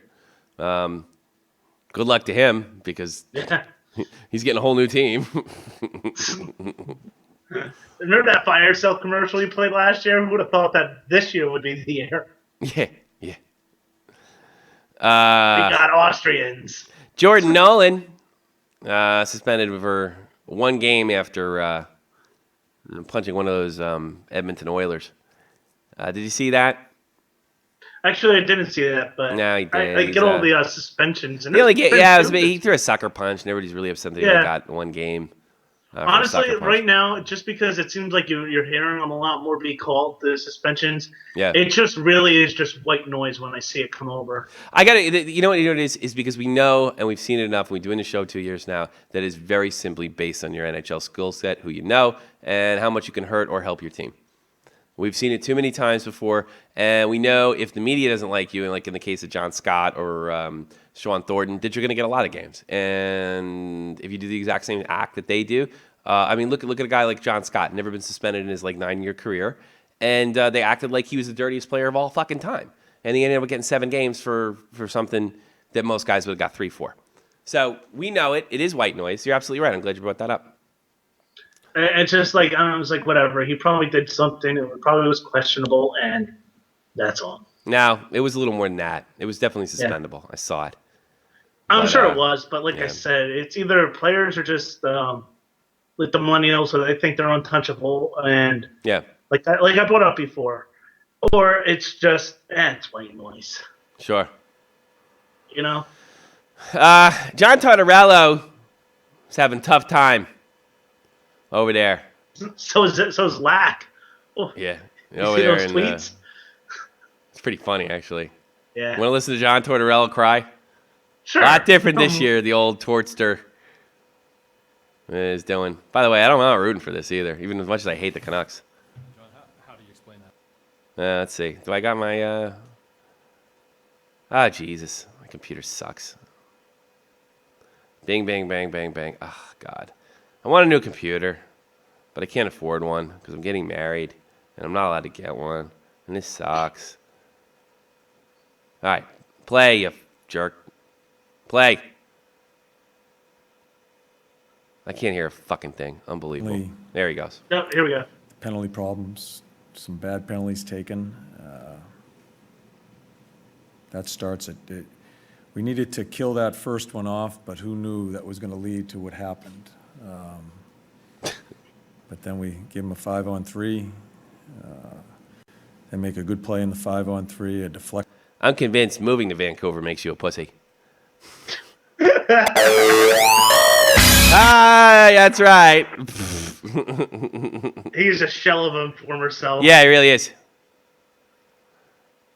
John Tortorella, man's man, completely ripped to shreds because he moved to Canada, Western Canada, because everybody else, they make real men. But not over there. Like pussy boys over there in Vancouver. That's right. I said pussy. And I am not apologizing for it. He's a beaten down man of what he used to be. Like, I'm sure if you did videos compared to like his last thing as a New York Rangers coach to now, I'm sure like it would just sound like completely night and day. Yeah. Finnish goalie Nora Ratti sounds 1-year contract with men's team. After Finland's women's team was eliminated in a quarterfinal by Sweden in last month's Olympic, Stoshi goaltender Norta, I wouldn't even know if there's a guy's name or a man's name, announced that she was retiring from the national team. A 24-year-old also noted that she was retiring from club play if she couldn't find a competitive league to participate in. That's one of the things that suck about for the women's league. With the lack of professional women's hockey leagues around the world, Ratti will be taking her skills and facing off against men. The netminder will join Kito Venata in the Minsk League, Finland's second highest division. Good luck, because I'm sure Finland's second highest division is like no slouch. That coming from, now I got to look this up so I don't get in trouble. That's obviously from Puck Daddy from Schwan Lakey. I don't want to get in trouble. But good luck to, I'd say she doesn't look hot, so that's why. The girl, I know the girl from the Canadian team. She's doing the same thing, right? Yeah, she's doing the same thing. Good for her. She actually played in. But here's the thing. Here's the thing, ladies. Don't get fucking killed and ruin my game. That's something to think about. Totally. And guess what? Guess what? It's just like the corporate world. If you get pregnant, you're out, and it's nobody's fault. That's all I got to say about that. Chemo team. I'm telling you, like, even in NHL 14, when you're creating a player, you could create a female. Yeah, big deal. Oh. Can you create a female on actual NHL ice? Can they play for the New York Rangers? I don't know. But here's the thing. Let me tell you something. I don't care if it's... Why would you leave that out there for like that? Yeah. Why would you say that and then quickly go to the next thing? I'll tell you right now, because I remember they offered Cami Granado a contract. The Islanders offered a contract. He said, no, it's too small. I had to say, Carl Hagelin, he's... I just saw Carl Hagelin on the screen. Oh, wait a minute. The Rangers are going to get ripped off in a goal, aren't they? Are you watching this game? Did. Are they? That goal is behind the net. I don't know if that's conclusive or not, though. Ugh. All right, here's what I'm going to say about this. Look, if the girl could put 40 goals in net in my team, I put her in the Rangers every day, but... I'm afraid one of these girls gets killed, and then we're making rules to keep girls from getting killed rather than playing the best hockey we can. That's my thing. Oh, no, it could never happen. Women are built biologically absolutely 100% the same as men. They're just discriminated against, and no, it's not, because there's physical differences. Hey, if a girl can keep the pucks out of the net, I want her on my team. I don't care. I believe in equal opportunity, everybody. But I don't want to be changing rules just to accommodate women. That's my point. Like the roller hockey leagues and stuff, you'd sometimes see a girl. No, you wouldn't. No, you wouldn't. You're talking about Mayon Riom, and Philip Esposito in 1992 gave her a tryout with the Tampa Bay Lightning, and which he now goes on record to saying it was a friggin' way to create attention. She had never any shot in making the NHL. She knows that now. She's talking about that openly. They used her unfairly, which I think is rotten, by the way. That was a lousy thing to do with Mayon. And she ended up on the New Jersey Rock and Rollers because she was dating a hockey player named St. Cyr. Ended up divorcing him, and it was a joke for her to be on, even on her RHR team. It was a joke. She was too small to play the game of hockey at that level. That's it. Check out Mayon Riom. They did a TSN thing on her. She's wonderful. She's still hot, still beautiful, still wonderful. But they used her. She didn't belong on ice.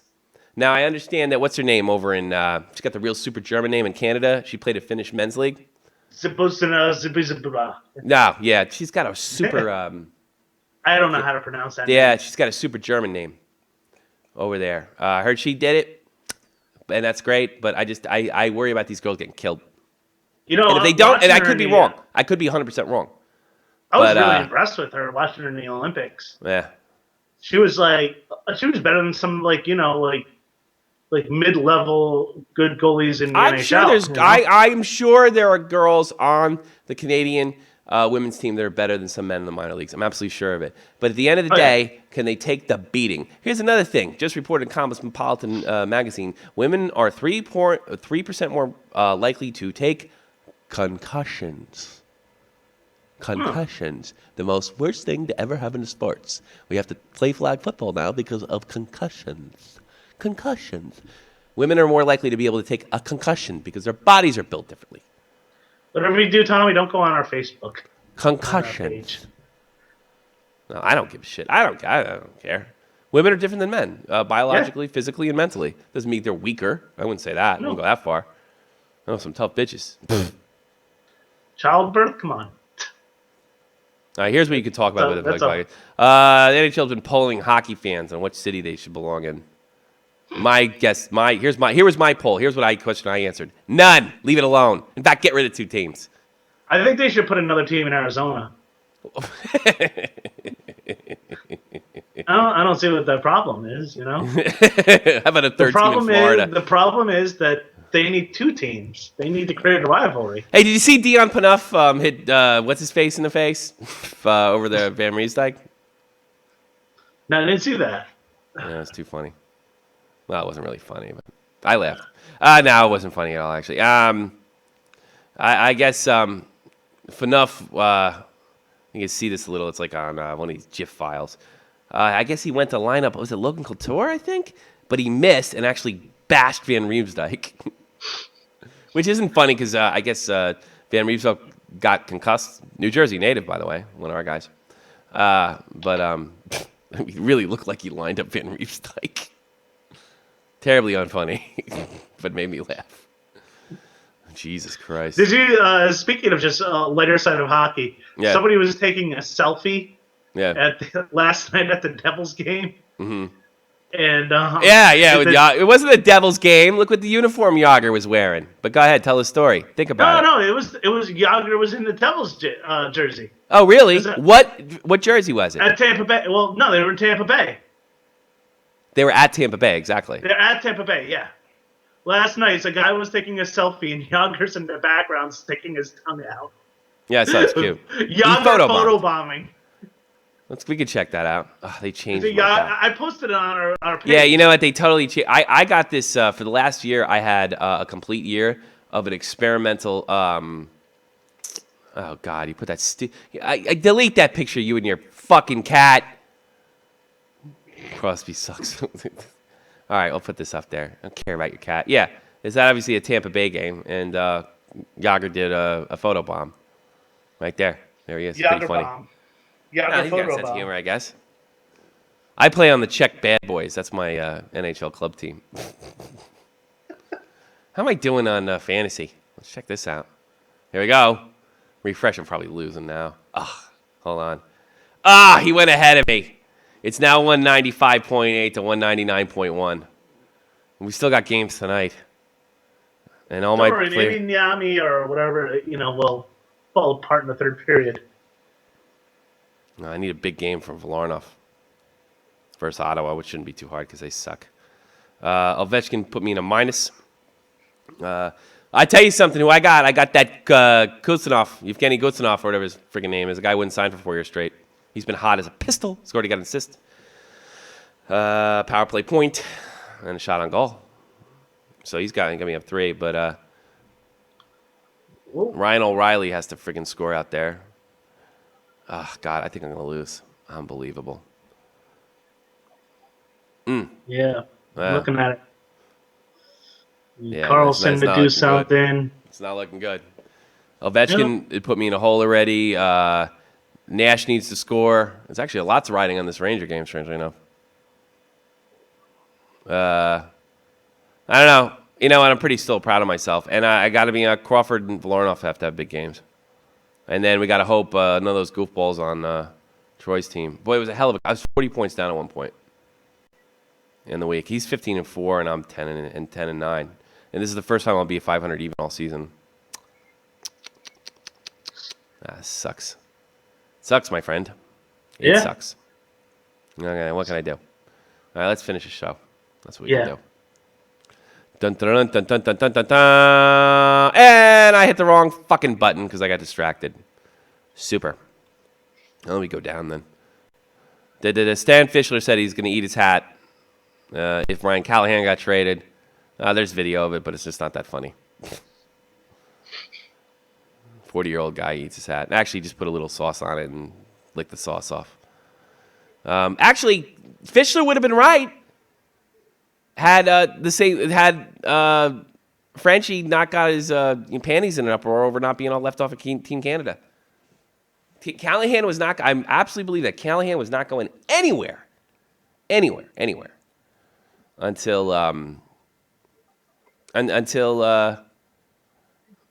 something happened in the Habs game. I missed a lot this week. I'll be honest with you. The Habs game, there was a lot of a lot of goalie interferences, and they were down by 3 goals, and they ended up scoring all in the third period to come back and win. Okay. Lars Eller scored at 16:38. Brian Giunta scored at 17:56 in the 4-3 finale. David Desjardins tied it up at 19:59. It's pretty impressive. Well, that sounds like some old school Habs stories. United States hockey team wins Paralympic gold. United States beats Russia in the game final of sled hockey. I was watching this. I was like, I YouTubed it because I've always seen the sled hockey. Yeah. But I've never actually watched it. I know. Is it okay? It's just too sad for me to watch. It is just sad, like I used to go to Nets games when I was a kid. Somebody would give us free tickets, and they'd have the wheelchair guys coming down there in the half, and there's always some asshole yelling "alley-oop," you know. Sorry. It's too sad. But I hats off to that sled team. Yeah, no. Yeah, good stuff. Oh, this is funny. Did you see what happened against a game earlier in the week with Patrick Waugh? You know, he had that fit last year, and then Corey Perry started shaking the glass. Reminiscent of what happened in October versus the Ducks. It's actually really, really, really funny. There you go. You might be able to see it here if I can put it on the webpage, Joe. Let me rewind this. All right, this again. Play again. Here we go. Pop up on our feed. Yeah. Watch Corey Perry here. Corey Perry, what he does, he starts shaking. They try to get. It's pretty funny. Corey Perry started shaking the glass like, what's his face? And I remember Waugh was something like, well, they'd like to talk to our team, and that's what they like to do, I guess. But I behave myself. That's what Patrick Waugh said. You do that, and you then do you that. go to the box, you go to the box, feel and you feel shame. And I learned my lesson. I want to feel no shame. That's what Patrick Waugh said. But it's pretty funny. He started shaking the glass.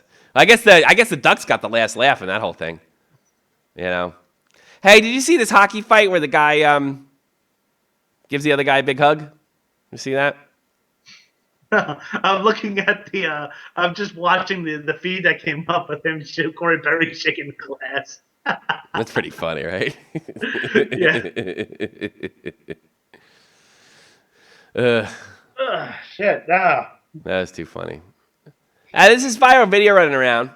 Well, you can check it on Puck Daddy. You can link the link over there. But these guys have this like epic fight in the minors, and they have a big hug at the end. It's kind of cute, kind of lovely. I was real lazy this week, and apparently in the Norwegian Hockey League, we don't even have enough time to get in this. In the Norwegian Hockey League, there was a point where one of these jokers actually rode each other like a damn rodeo clown. The Norwegian Hockey League is probably not the highest of thing. You know, here's something I noticed. I don't want to spend too much time on it because we're running around. The Yahoo Sports staff wrote about the institutional sexism in the NHL of ice girls. All I want to talk about is this. I guess they got a problem with the scantily clad girls skating around the ice, picking up pucks, or whatever the hell they do, which really doesn't bother anybody but liberals. But here's what I want to point out with the ice girls. I mean, since when are liberals like the modern day Puritans? I mean, aren't they supposed to be a little looser about this stuff? I mean, what do they want to do? Get these girls fired? And the Puck Daddy, or actually, I can't even blame Puck Daddy. It's this words. They put these, like pictures of the girls, my daughter's names, right next to. Let me put this on here. I mean, it's such a fucking joke. And my girlfriend laughed at it. It's in European, and this could only happen in the States. Like they have the girls that are high school, kind of scantily dressed, and they put them next to these cute junior hockey team girls that are a little older than my daughter. Hey guys over at Yahoo Sports, what are you? The Puritans? Are we like Quakers? You can't stand the sight of a boob or a woman's body? And what about the ice girls? Don't they want a job? You think they're not using that for something good? Since when have liberals decided, that we can't look at a boob? It's getting ridiculous. Yeah. It's not sexist. I got news for you. It's not sexist. And it's funny, like, my girlfriend, she's looking at me like, you Americans, I mean, you're really weird about sex. And I'm like, the people that wrote this article are the ones that are always saying that we're weird about sex. That's the crazy part. They're just as bad. They're just as bad as the Christian. Oops. They're just as bad as the Christian right. Yeah. They really are. They're just as bad. Absolutely. The only thing is, like, the Christian right would say, that's ungodly, and you're blowing it with God, and this is terrible, and then the left would say this is degrading women, and you can't look at it because it degrades women. Either way, you can't look at a boob. So what's the difference? So come at it from whatever perspective you want to come at it at, and it's just a different end of the spectrum. At the end of the day, you can't look at a boob, and then Melody. Here's what I don't like about that on YouTube. Yeah. You can look at the most horrific shit out there. Sure. You can look at people abusing animals, beheading women and stuff. Sometimes killing people. Yes. Yeah. Yes. But God forbid someone shows a tit. Yeah. And this is the thing that really gets me is everybody was freaking out when what's her name's boob fell out in the Super Bowl, and that was mostly on the right. Mm-hmm. But the left is just as bad. Well, we want to put these girls out. First of all, they're not running around naked. They're picking up a bunch of stuff. And I got news for you. I got a theory. I think women like to look at attractive women. You know why that my theory is? Of course. Because every time I turn on a fucking movie, there's no fat chicks. No, and when I look on porn, everybody wants to see a good-looking girl, even women. And it's nice to look at. And it's not sexist. You know what's sexist? Telling people they can't choose to have a job where they're going to be a nice girl. It's not like if they were taking their shirts off or something like that, I'd be right behind you. They're dressing and they're picking up stuff and making people cheer. That's it, at the end of the day. Yeah, I have a daughter. They're like cheerleaders. And I got to be honest, honestly, people say, do you have a problem with your daughter doing that? I'd have my daughter doing porn. Big time. But that? No. Playboy? Sports Illustrated a girl's swimsuit issue? No. Like, really, girl, these are liberals we're talking about, Yahoo Sports. These are supposedly the guys that are looser than all these right-wing kooks like myself. But they're afraid of boobies. Because it degrades women. It's the same fucking thing the right says. Jerk-offs. Can't look at a boobie. See Matt Zuccarello cut that guy? The wild center ice guy? Yeah, that was pretty funny. Yeah, he stuck it out. Ryan Lampert would have sued and went to the hospital if that was him. Pussy. I think that's it. And then there's Zdeno Charo's beheading goal. I got popcorn. I love movie trailers. Me too. This winter, if you're going to die nasty.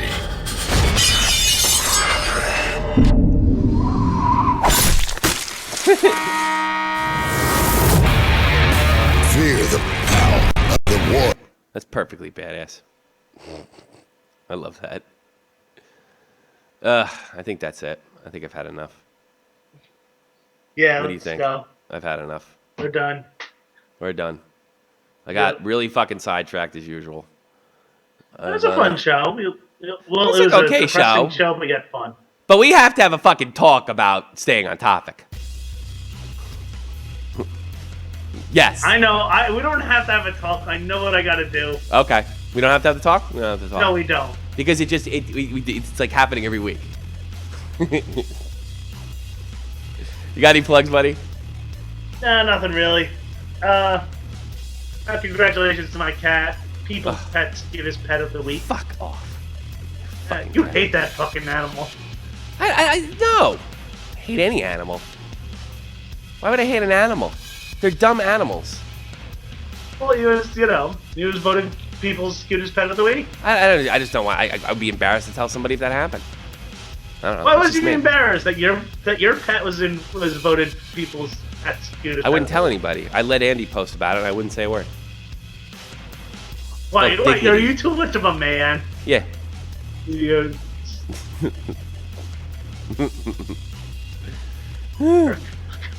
This is coming from a guy who sent me his cat's Facebook page and asked me for a friend. And did I friend your cat? This is also the same guy. Did I friend your cat? Actually got to an argument with my cat. No, I didn't get an argument with cat. I can tell you you're goofy ass. Did I friend your cat just for kicks? Did I? Yes. No, I didn't. Have you noticed that? You're not friends with my cat? Nope. Because that's stupid, and I will not be a part of it. That's how uptight I am. She said, I have one person that writes everything grammatically incorrect. I don't need to have a grammatically incorrect cat on my Facebook. I think you can afford that, seeing it's your cat, and nobody give you a hard time. Yeah. Let's get through this.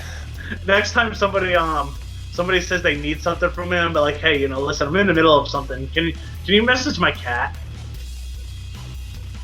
No. I'm gonna tell it to listen.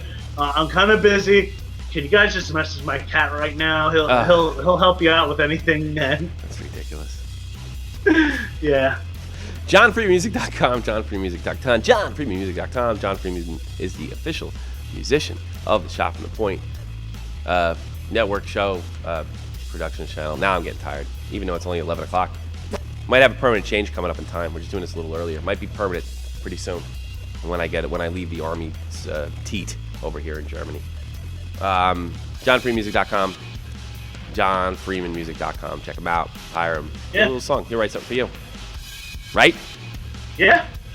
Surely. And are you a wrestling fan? Well, if you are, I would highly suggest you check out the Joe Cronin Show. YouTube.com/Joe Cronin Show. Check him out. He does a sports radio call-in show for wrestling, and trainers go, "Oh, I can do that. Wrestling's fake. Well, let me ask you something. Everybody knows wrestling's fake, and do you go to a Batman movie and stand up? What are you guys cheering for? Batman's not real. Well, neither is wrestling, but he does the talks. He's got all the inside stuff, the background stuff, why guys get canned or being moved into this, that, and the other thing. Joe Cronin and his friend and the encyclopedia of mind of wrestling, Chris Tosevich. Check out Joe Cronin Show. #fact. Bitches. You sure you don't have anything? Yeah. Nothing. I'm clean for the week. Right now too. Softball starts next week. Excited about that. So I'm probably going to miss you a few times. Oh, I want to booze. Now I'm thirsty and I want booze. Yeah. Oh, here's something we didn't talk about. Twitter, Facebook, all that stuff. Here's something we didn't talk about, but I talked to my buddy, the Danish Ranger, that got us a few more likes on Facebook. Yeah. He in the Danish league, although he said it was kind of their first tier league, which is probably not as good as the ECHL. I'm not bashing on the Danish Ranger. Let's just be faithful. They got caught. A few players got caught match fixing. I don't know if you know that. Match texting? They just the league, especially if the league didn't throw them out, the team actually cracked down on them. And that's the problem with pro sports when you don't pay guys, because they'll throw matches pretty easily because they got nothing to lose. It's tough to buy Ryan Callahan. It's hard. It's easy to buy Hans Nielsen over in Denmark. And I talked to Danish Ranger. He says it was kind of old news over there, and the team got rid of him, and that was that. But they do have match fixing problems over here in Europe with soccer as well. And last summer they were talking about World Cup's game being fixed, and nobody ever got to the bottom. It just kind of fell out of the European stratosphere. Match fixing. I mean, they still talk about the Black Sox scandal of 1919 in the United States. But match fixing in the last 5 World Cups, that just like was a story one day and then it was gone. And if you watch soccer, even at the highest level in Europe, especially the international stuff, the weirdest and wackiest stuff happens to the referees and nobody can explain it. And I'm not trying to become a conspiracy theorist, but look how the United States got eliminated from 2002 to 2010 in the World Cup. Just that's one team. Other teams have fluky stuff happen too. But they had this match-fixing scandal. They're supposedly going to name people. FIFA's going to get the bottom of it, and it just went away. And there was when I first got here as a guy my age, he was put in prison for fixing matches for the German Bundesliga. It's like a real problem over here in Europe. Really? Yeah. And they pretend it's not happening, just like they pretend Vladimir Putin's going to stick his dick in his sister's mouth in a couple months. That's what I'm waiting for next. That's the next big thing that's going to happen over here. The invasion of Kiev. And I'm going to be here for it. Woohoo! Nice. Yeah, I know. You know? Scary shit. It's going to be like when they invaded Poland. You can't do that. Dollar penalty number. No. You can't. That's all they're saying over here. You can't do that. But he is. You can't do that. Dollar penalty. You can't do that. Yeah. Putin can give a rat this. No, I'm waiting for that to happen next. And if he gets as close to Czech Republic, I think I'm boogieing. Yep. Yeah, because I think Ukraine actually borders. Ukraine actually borders part of the Czech Republic, and the Czech Republic borders the eastern part of Germany. I gets that close, I'm moving on. Because those Russian soldiers will think nothing of executing you while you're watching your wife get raped. They will think nothing of it. And you know what? That hasn't happened in Europe in a long time, and I think it made these people soft. Maybe it's time to rectify things and remind these people why they've had a tax-free military for the last 7 years. In the form of Joe Smith from Wyoming. All right, that's it. I have enough. I don't want, hence anybody think that I want Vladimir Putin to come and rape everybody over here. But I think that's eventually going to happen unless people wise the fuck up. That's what I think.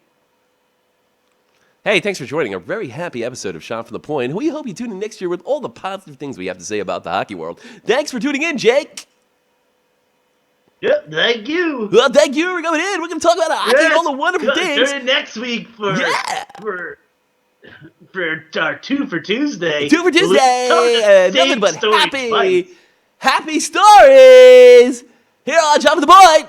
Thank you for being with us, Jake. See you next week. Insert silly fart sound effect.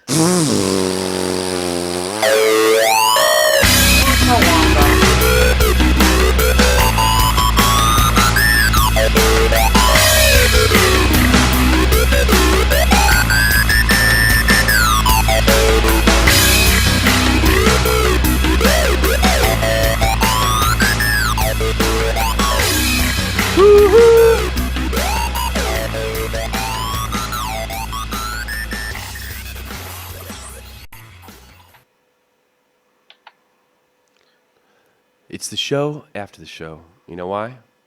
Why? Because I forgot to turn the fucking thing off the right way the first time. Uh-oh. And we're still on the air, sort of. But we won't be much longer. And we're...